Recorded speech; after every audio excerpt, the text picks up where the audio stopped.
পাড়ার ছেলেরা দাদারা মিল্লা হ্যাঁ কালকে তো আপনারা আমরা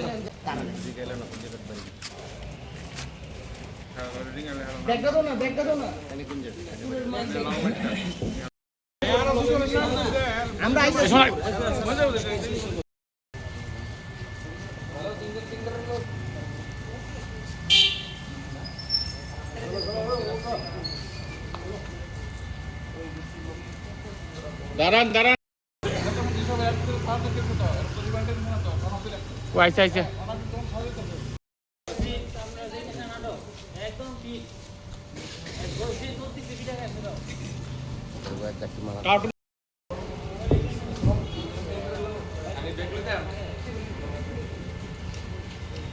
বলতে তারা তো ড্রাগস খুর, তার তো কোনো দোষ নাই, তারা তো আচ্ছা আয় না আমিও আইতাছি, দেখা করুন আইতাছি, নিয়ে আইতাছি সব। হ্যাঁ স্যার, কি কারণে আটকেছে? তারা তোমার সবার অনেকের নাম কইছে, অনেকে দোকান থেকে তার অনেকে মালিকা আইতেছে না। আমি আসছিলাম দোকান খুলছিলাম, তাহলে তারা বলে আমরা সব 4-5টা দোকান আনা আছে, আর অনেক আছে তারা দোকান হলে মাল বেচে। তোমার কিসের দোকান আছে? আমার স্ক্যাপের দোকান আছে। তারা কি তোমার কাছে মাল বেচে? না, তারা আমার দোকানে মাল বেচে। জিজ্ঞেস কর।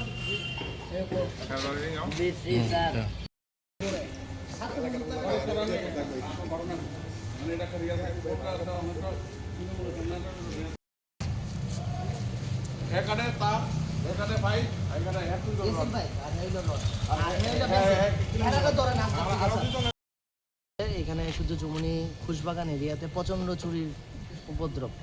এরপরে চুরির উপদ্রব মানে এসির কপার ওয়্যার কাটা, তার কাটা থেকে শুরু করে সব কিছু চুরি হয়ে যাচ্ছে। বারবার থানায় জানানো হচ্ছে, কোনো সময় চুরকে ধরে নিয়ে যাওয়া হচ্ছে, কিন্তু চুর এগুলি তো আর চুর না, এগুলি সব নেশার সাথে যুক্ত।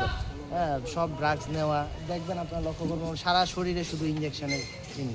তো ওদের তো পেটের দায়ে এইসব করছে। তো মেইন এটার সাথে যে যুক্ত, মানে যাদের কাছে নিয়ে এই চুরি সামগ্রী বিক্রি করে, ওরা হলো মেইন দায়ী। তো ওদেরকে আমরা বলছি আইডেন্টিফাই করার জন্য। আজকে আমাদের পাড়ার এই ছেলেরা দাদারা সবাই মিলে গিয়ে আজকে সকাল থেকেই এই চুরিটাকে আটকানোর জন্য আমরা বেরিয়েছিলাম। তো এখানে দেখেন আমাদের এখান থেকে টোটাল 36 না 37 পিস এসির কপারের ওয়্যার এখানে আছে। তার সাথে সাথে ও কাটছিল যখন ওকে তখন ওইখান থেকে রেড হ্যান্ডেড ধরা হয়েছে। তো এরপরে ও যেখানে নিয়ে বেচে ওদের নাম থেকে মুখ দিয়ে স্বীকার করলো কার কার জায়গায় বেচে, কি সোনু মিয়া, কি নেপাল, আর কি শুভঙ্কর, আরেকজন চিত্তরঞ্জনের সামনে ওদের দোকান, আরেকটা দোকান রাম ঠাকুর সংঘ চন্দ্রপুর, ওই সমস্ত লোকেশনে যাওয়া হয়েছে। এর মধ্যে একজন এসছে, হ্যাঁ, একজনকে ধরা হয়েছে, ওর দোকানে এই সমস্ত মাল বিক্রি হয়। তো স্ক্র্যাপ মেটেরিয়ালসেরও তো অনেক কিছু রুলস থাকে যে এখানে আমি চুরির মাল বিক্রি করতে পারবো না, যেটা লিগেলি আসবে আমরা এটা বিক্রি করব।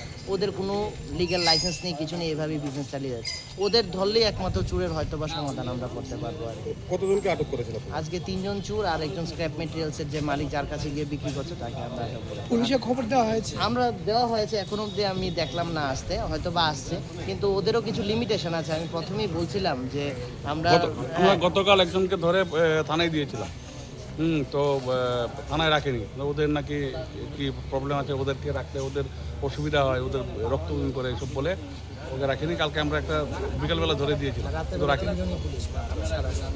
রাত্রেবেলা 3 জনই পুলিশ শহরে, হ্যাঁ, তো ওদের পক্ষেও সম্ভব না গোটা মানে চুর ধরলে পুলিশ রাখবে না বলেছে। রাখার মানে কালকে তো গেছিল, আমাদের একটা ধরে নিয়ে গেছিলাম। আজকে কি বাড়িতে চুরি করতে এসেছিল? না, আমার বালাজি হেলথ কেয়ার, তারপরে কসমস হোটেল, আমার বাড়িতে 2টো এসি, হ্যাঁ, সবগুলো কাটছিল। কালকেও কাটেছে, আজকে সকালবেলাও কেটেছে। এবং ওরা অনর্গল বলে দিচ্ছে কোন দিন কি করেছে, সমস্ত কিছু বলে দিয়েছে, কার কাছে বেচে, সমস্ত কিছু বলে। এখন প্রশাসনের কাছে আমাদের একটাই অনুরোধ, ওদেরকে মানে আইডেন্টিফাই করুন। ওদেরকে জানি ওদের তো আপনি হসপিটালাইজ করতে হবে, যে অবস্থা ওদের, ইঞ্জেকশনের রোগী এইসব। আর যারা এই সমস্ত কিনে ওদের থেকে, ওদেরকে আপনারা অ্যারেস্ট করুন প্লিজ, এটাই আমাদের হাত জোর করে রিকোয়েস্ট, আপনারা ওদের অ্যারেস্ট করুন। গত কয়েকদিন যাবত, মানে কতদিন যাবত তাদের উপদ্রবটা? 1.5-2 মাস ধরে আমি এই নিয়ে বোধহয় প্রায় 27 বার এসি পাইপ চেঞ্জ করেছি। এখানে একটা খবর পাইছি যে এইখানে লোকেরা একটা চোর ধরছে মাল সহকারে। এখন এই খবরের ভিত্তিতে আইলাম, দেখলাম এখানে 3 জন চোর আছে, একজন কিরণ্য আছে, তো তারারে এবং মালও আছে সঙ্গে এসি তার এগুলা সহ আমরা নিতেছি, তাদের বিরুদ্ধে আইনি ব্যবস্থা হইব।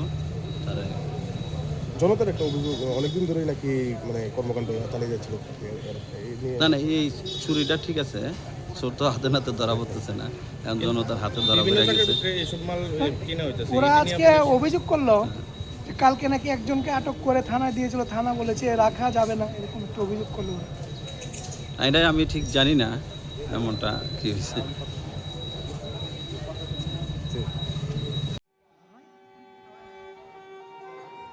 दांगाइमा दांगाइ फानि सिमि चिब्रै मताइ ख्लाइजाखै फाइमानि ताबो ब जत राइदारको सिविनो बिसि बुरुम बुरुम हहम ददम ख्लाइ पालाइजागै तंगो चिब्रै मताइनो रुकसावै हास्तिनि जत लोकरगनो हामजाकमा खुलौमा याफारु त्रिपुरासा आमसाइ साकबायथां नाइकलजाक हांकर नकनि बोखागदै তিনি হাই गोथार साल जतनि बागैनो गाहाम तंथुन तै हामानि तो बुथुन